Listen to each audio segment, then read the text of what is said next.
Hello and welcome to the Global Church Project. I'm Graham Hill. Michael Krause has a broad range of experiences in urban contexts, including urban churches, social service agencies and more. He's a senior pastor of Church on the Street, an experimental church reaching out to youth in the urban core. He's the director of Evergreen, an outreach to street-involved youth, supervising 20 staff, with many ministries in healthcare, housing support, employment training, street outreach, a drop-in centre and meals, and a broad range of advocacy support. Michael Krause has been active as a church planter, pioneering Hills Church, an innovative, neighbourhood-based house church network. He's recently served as director of Yonge Street Mission, where he provided leadership development and ministry coaching to staff members working with the urban poor. Michael Krause, welcome to Being Missional. Thank you. You've had quite a bit of involvement in church planting and alternative models of church. Can you tell us something about your involvement with Church on the Street and with Evergreen? Sure.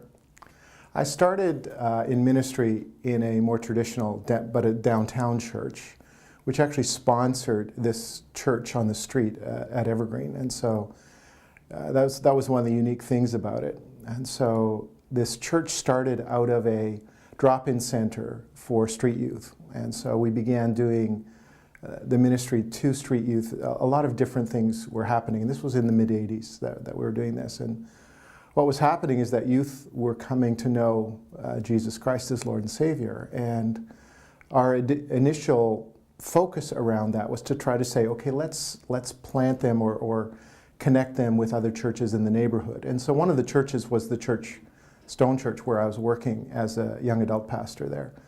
And so one of the results of that was the fact that these youth felt like, this doesn't fit.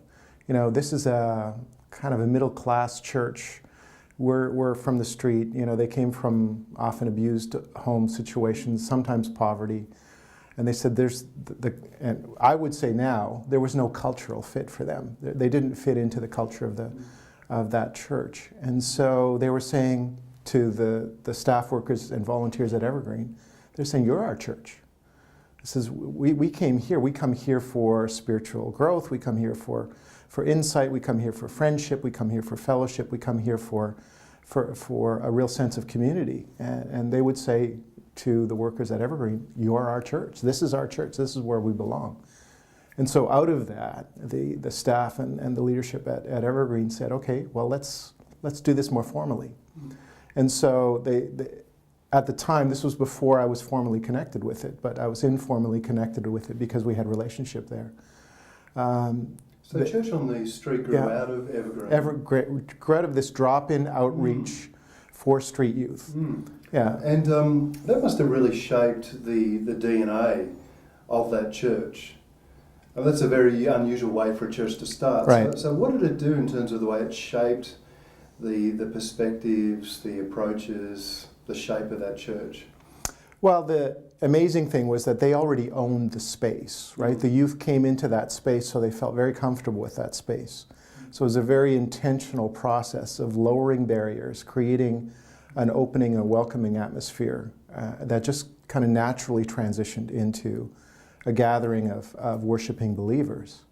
The unique part about Church on the Street was because it was connected to this daily drop-in, actually a 7-day-a-week drop-in, there was this daily contact with people. So church was not just once or twice a week, church was every day. And so that was a very significant formative aspect for me about how I then began looking at church in a broader context. And so youth, again, often marginalized, often still addicted, still in transition, often not stable housing, still connected to the street, sometimes still, like I said, abusing drugs or alcohol.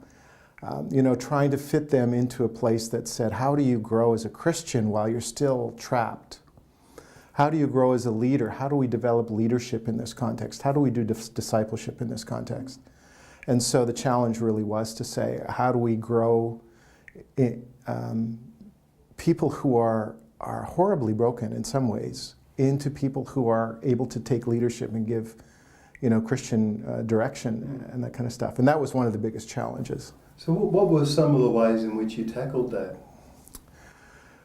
Well, we started off by doing kind of the traditional Bible study type of programming. We actually used Campus Crusade for Christ kind of discipleship materials. That was in the early 80s and mid 80s, and they went through that process. And we found that it was helpful, but it wasn't always connecting. And again, and part of it was that the church on the street was too close to the street. And so we would have people who are involved in leadership, growing as Christians, but still being tempted by all the things that had brought them to the street in the first place. And so we found that, and eventually this is what happened, we found that the best thing for them was to try to create community away from the street. So how do we do that? How did we do that? And so the most successful the most, I guess, effective success stories were for people who had come through the church but got connected to a different community and moved away. The ones who stayed still struggled with a lot of the things that they struggled with while on the street. And because the temptations were there, it was too close for them. And so we eventually actually morphed this church into a broader downtown community church that had a bit more, a broader range of people who were involved in it. Okay, that makes sense. Because the next question I was going to ask you is, how did you begin to deal with that particular issue that you're trying to disciple people who might be entrenched in their particular location, which is toxic for them or unhelpful for their growth? How did you try to deal with that? And if you feel now, looking back, you didn't deal with it as well as you might have, what would have you done differently? Right. Yeah, just some of those thoughts. I think I would have enhanced those relationships with other communities. We had done it at the beginning. Like I said, we tried to plug street youth into existing churches. But we did it outside of really strong established relationships. And so I would have nurtured those relationships and those networks a bit more to say, okay, let's have a volunteer group, let's say, come in and work with the church for a while, and then say, let's connect one or two of the youth to that group that then actually has an existence outside and away from the street, which would have helped the youth kind of transition a little bit better. You went on from there to planting a church. Yes, I did, yeah. You might have done some other things in the meantime, of course. Can you tell us something about that church plant? Okay. It actually came out of my time at Evergreen and Church on the Street, and it was about really trying to put together the pieces that I saw that said, okay, church can be done differently. So some of those elements of connected community, of kind of day-to-day church, of more rooted in a neighborhood. For us it was the downtown and, like you mentioned, toxic neighborhood. But still it was a community. And so I said, how do we put those things together?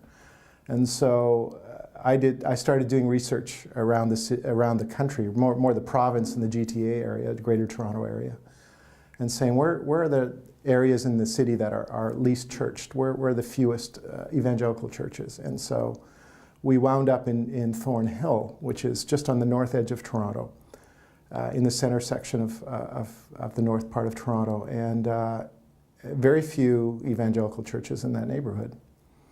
And so, again, it came out of a demographic study for me and a desire to see how do we implement some of the things that I've been learning on a day-to-day basis. And so we started what I think was a pretty traditional church plant. We gathered a core group, we had some preview events, we met in a church on Sunday evenings, rented space with them, gathered a larger group, and launched a Sunday morning service in a public school, and just felt like everything was going well, but there was no momentum. Maybe it was we didn't wait long enough, maybe we didn't gather enough core group, maybe, I realized later that it's a very difficult neighborhood to do what we were doing, which was a tractional church model that says, let's put out flyers, let's send out mailings, let's go door to door, let's invite people. And so we did kind of a traditional church plant. And after about a year in the school, we said, wow, this is hard. We were having 20 or 30 people attend, and you set up in the morning and you tore down, and it was too cold in the winter, it was too hot in the summer. We had to clean up the place every week. We had to, whenever a newcomer came, most of the team was tearing down the space and couldn't interact with the people. It was difficult. It really was, and it wasn't conducive to developing the kind of community that I'd seen happen at Church on the Street. And so at the time I'd been reading a lot of stuff about house church, and so we said, why are we spending all this money, investing all this energy on this same group of 15 or 20 people when we could be doing a whole lot more investment in these people if we didn't have all the kind of setting up, tearing down expenses of that. And so we said, let's meet in our house. Was it difficult making that transition back into a house church model, or did the community as a whole see the need for a change? I think everyone saw that it was difficult, and that we were struggling to kind of have a sense of, a sense of joy in what we were doing. It felt like we'd failed every week, and we would debrief that and say, well, we had one new person, but they left right afterwards, and it was just this kind of discouragement that was happening, and so everybody recognized we had to do something. The reason I ask the question is because you do come across people who plant churches in a house church model, or you come across people who plant churches using that kind of traditional model that you described, but it's rare that groups will make a transition from one model to the other without some sort of disruption, because people's expectations get shaped along the way. And so it's interesting to hear what this meant for that group, this shift. Well, the group embraced it. They really did. They embraced the connections that started happening as we met in the house. So much so that from I don't know where, we attracted or connected with another 5 or 6 people who suddenly started coming to the house that never ever came when we were meeting at a school and a church. And they said, well, I saw your website and I came and it was close by. Or somebody said, well, a friend of a friend told me that you were doing this. And they'd never come, again, like I said, when we were doing the more traditional model, but they did come when they came to the house church and stuck. And it was, we then moved to about 20, 25 people, a fairly consistent group that was there, and a real sense of deepening of discipleship, fellowship, and an enhanced sense of personal ministry that we were having. And so the house church for us wasn't so much missional as it was an opportunity to gather missional people, if that makes it, you notice the difference. So we're having people who are involved in different types of missional activity, holding Bible studies at work, connecting with their neighbors, holding house parties. We had a group, a couple who were involved with international students, did outreach on campuses, did International Christmas, which is where you gather international students and celebrate Christmas together. So we had all these groups of people doing these interesting things that actually didn't connect with one another except in our house church. And so the house church became a place of support, of nourishment for them, of encouragement, of prayer, of saying, this is my home base out of which I'm launching ministry. And all of those people, of course, were volunteers. No one was paid for this ministry. It was all a kind of, quote, lay-led And are you still in ministry at that church now? No, we're not doing that right now. We did that for 15 years. Yeah. And again, continued to do that aspect. And during the time, kind of spun off a network of house churches. Actually, we had 5 in total that we were working with at one time. Yeah, so, and maybe this is the usual thing that happens. Let's say, for instance, you've got a lounge room that can accommodate 30 people on a good day, and then you find that more and more people are attracted to the model. So you decided then that you would multiply house churches? Is that what it actually happened out of this kind of missional identity of the congregation? And so one of the people was involved with ministering to Jewish people and doing evangelism with them. And so they began a Friday night kind of Shabbat meal, house church gathering where they would invite their friends that they'd connected with, Jewish background, most of them. And so that kind of spun out of that. It wasn't, but the leaders still attended on Sunday kind of thing. The other piece was kind of like this disenfranchised Anglicans who gathered together for prayer on a Saturday afternoon, you know, and so we kind of facilitated that. We began working with another group of people in downtown in the beaches area of Toronto, which is kind of downtown east side, close to the lake. And a group of people there who said, you know, there's no church in our neighborhood, what should we do? And so I began meeting with them, which was a separate group. Although they were aware of what I was doing, they weren't, because geographically they were so far separate. So that spun out into another church plant as well, as we met there. So those kinds of things were happening. It wasn't a multiplication so much as almost this kind of dandelion effect. You know, people just went and they rooted and started different things. You know, this sense of spores being sent out, and Yeah. Now, you've thought a lot about emerging trends in church planting. What are some of the things that you're seeing happening today? Well, I think people are still doing traditional model, and there's a lot of energy behind that. Kind of traditional by what I said, where I started. You know, let's gather a group, let's meet in a church or a school kind of thing, and do that. But I think what's happening more is there's a sense of people are embracing geography a bit more, place. So this returning to kind of this parish understanding of what it meant to be church, that you were church in a community, even though that community didn't all attend your church. Yeah. And so kind of this sense that you influenced and transformed the people who were living around you through the systems, through the relationships, through that kind of stuff. So I think this embracing of place, I think, is a really significant move that's happening. And that by itself, I think, is then spinning out a lot of other things like that. So once you embrace place, you then say, okay, what does it mean to be effective in this place? Yeah, my sense as an Australian is that conversation is more robust in the US and in Canada. I hear a lot of North Americans talking about returning to neighbourhoods and placemaking and staying is the new going. Yeah. I don't hear so much of that in Australia yet, but we're a little bit slower.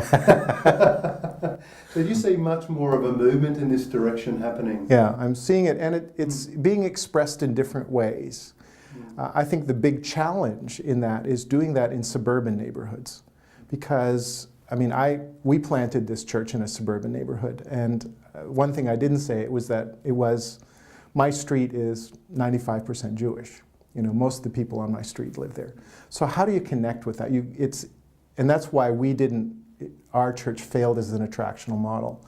Is that when you send flyers to Jewish homes, they say, well, this isn't for us. Yeah. You know, there's just this complete disconnect around anything Christian that would be involved in a Jewish neighborhood. And the same thing would happen probably with most Roman Catholic homes, which was the second highest population in our area. And so the challenge there is to say, how do you create a neighborhood? And so there's there. I think it's a little bit easier in a more urban environment.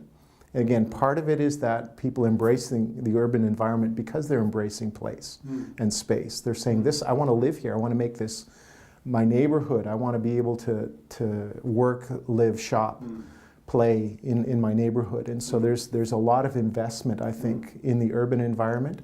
I think there's much less investment in that in a suburban environment. Yeah. Often when people hear the phrase alternative church, you know, they might have some preconceived ideas about people with Mac Pro laptops and latte sipping. And well, my guess is that you're thinking a much more broader, using that term in a broader way. So what are we talking about when we're talking about alternative churches today? I think you're right. I think people, when they've heard the title of the course, Alternative Models of Church for the 21st Century Canadian Context, they're thinking, okay, yeah, you're doing pub church, or you're doing, this. I've got this really neat group of people who are doing these things, and I mean, that's probably one aspect of it, but I think it's more about principles. It's more about this sense of saying, how do you approach a community? How do you become more missional? How do you how do you do discipleship well?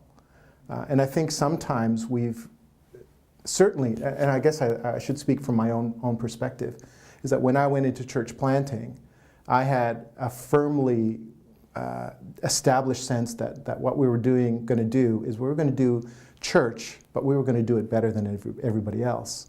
The model, the ethos behind it was still a very strong attractional kind of model of saying if we do it well and if we do it better than other people and if we create a better innovation, then people are going to come. And that has its underlying assumption that the people who come are people who want to come to church, right? And so really what I was saying is I will attract Christians who are either attending other churches or perhaps disaffected or disenchanted with the church. And if I do it, have one more innovation or one, different thing, that people will somehow embrace that and attend.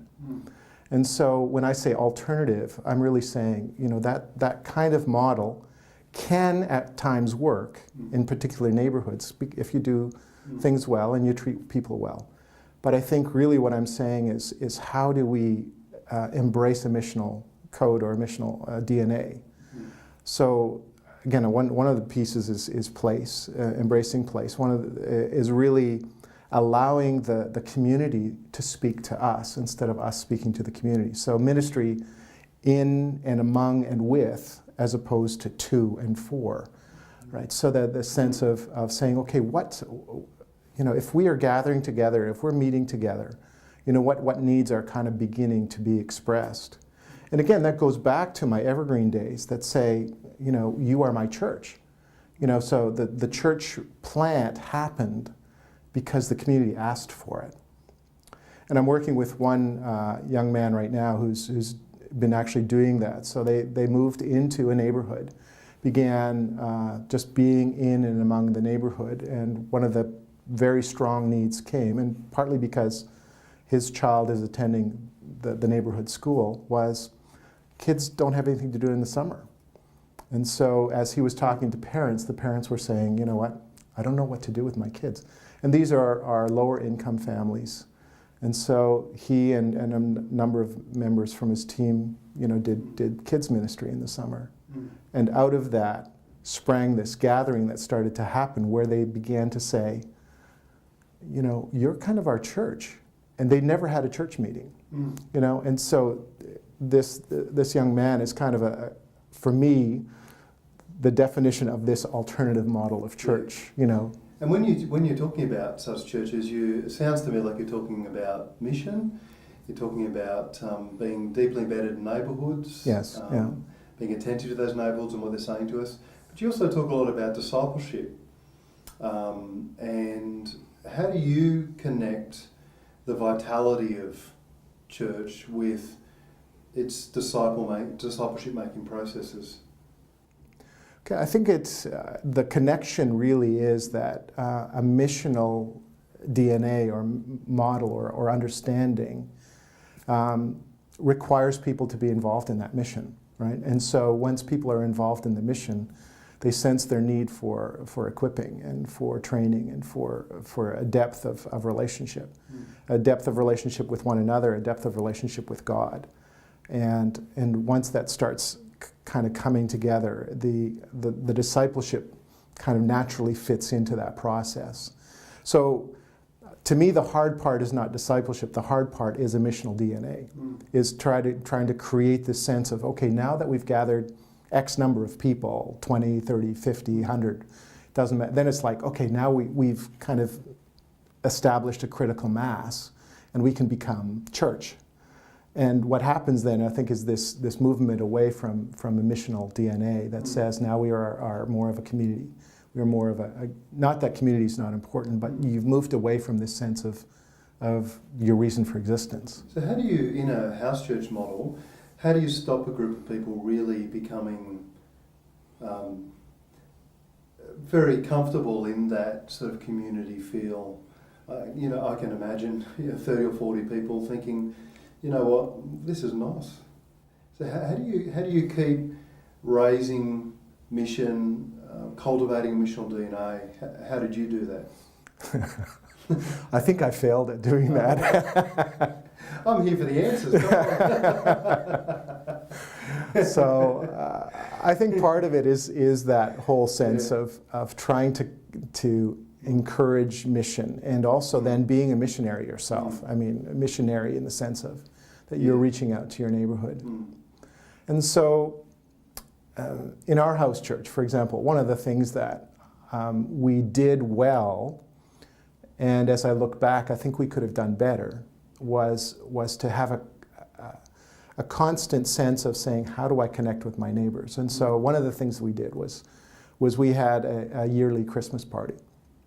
As I said, 95% of my neighbors on my street were Jewish.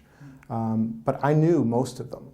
And so, out of the 100 houses, I probably knew 60 or 70 of the families that were there in that neighborhood. And I did that by walking around the street.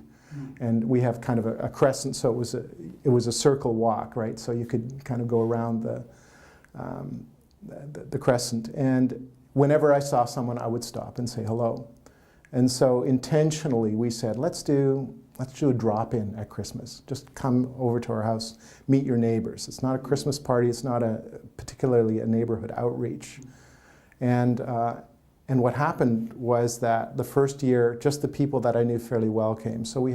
But we still had about 40 people in our house for Christmas that first year. And some of the members of our congregation would say, let's do this. Let's make it a Jewish party. Let's make it a Hanukkah party.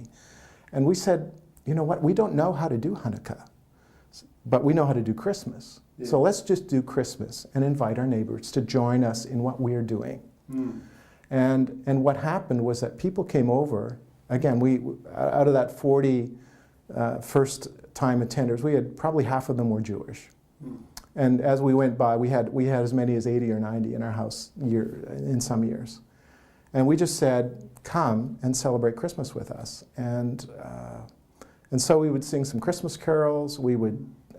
Christmas carols are amazingly missional. I don't know if you look at the words of those. And they would say to us, you know what, we should do a Hanukkah party, and then we'll invite you. But it was this opportunity for, as people came into our houses, that developed relationships that then spun off into them inviting us into their homes. And so I think of all the Jewish neighbors that we had, I think we were invited to almost all the bat mitzvahs for their youngsters as they were growing up. We attended some weddings, certainly funeral events. Again, in Jewish homes, you sit Shiva, which means that you invite your community to come into your home to mourn with you. And so that just opened up a whole opportunity for us then to go into their homes and have conversations with them. And the interesting result of Jewish ministry in my neighborhood is that a whole lot more people started going to synagogue. And so I wasn't quite sure how to report that to my denominational officials by saying, it wasn't on the list of statistics. That's right, yeah. But it was because people became spiritually curious and hungry. Yeah. And for Jewish people to make that leap to Christianity, it's a huge leap, because it means really abandoning all of the things that you grew up with. And so we have, as a result of our time there, we've had 2 Jewish people express faith. One very clearly moving into kind of a Messianic Judaism. The other one understanding that Jesus was the Messiah and embracing that, but kind of remaining in his family situation and just saying, this is real for me. This is, I believe that Jesus is there, and he still struggles with knowing how to put these 2 pieces together, right? The fact that Jesus was Jewish, that he's that he's the Messiah, but I still am Jewish, and what does that mean? And but there's a really strong kind of connection there with him. But he has not kind of proclaimed it to the world, right? Yeah. In that sense. When you think about training the next generation of church planters, what kind of training do they need to be able to look closely at a neighbourhood that they're involved in, understand what the needs of that neighbourhood is, think about alternative approaches to church that might be appropriate? So what kind of training would you provide for this new generation of church planters? Okay. Well, one of the things is the course that I'm doing. I'll talk about some structures first and then some specifics. So structures are providing some of these opportunities to say, okay, how do we train them? And so one of the pieces of the course, another piece is connecting with, we actually connect with diaspora leaders around church planting, trying to create networks there. So just to try to give them some support there. We're also having conversations institutionally with other training institutions to say, how do we create an effective church planting module or even a program or a degree program that says, incorporating some of these concepts and ideas. And so the partnership piece, I think, is really significant. And again, those are the structural sides. I think the individual sides is, for me, it's giving new church planters opportunity to be exposed to different ideas of doing that. And again, I just base it on some of my conversations and my own experience. I went into church planting with a very denominational kind of sense of it. Our denominational did things very traditionally in that way. This was the model they used. This was how you did it. Sometimes they had more support from other congregations, but it was a very kind of attractional, a building-based model. And so to create a thinking or an ethos that says, that's not the only way to do it. The other way I think that we have to emphasize is the fact that church planting is more of a laboratory than it is a success story. So it's a place to experiment, and that if you're willing and able to move through that process, you can start something that doesn't work. So that you can learn how to do some of the things that say, okay, this idea didn't work, or this neighborhood wasn't as receptive, or it wasn't, we didn't have the right core team, or maybe we should have tried something different. And to look at that not as failure, but as, okay, this is one way that didn't work.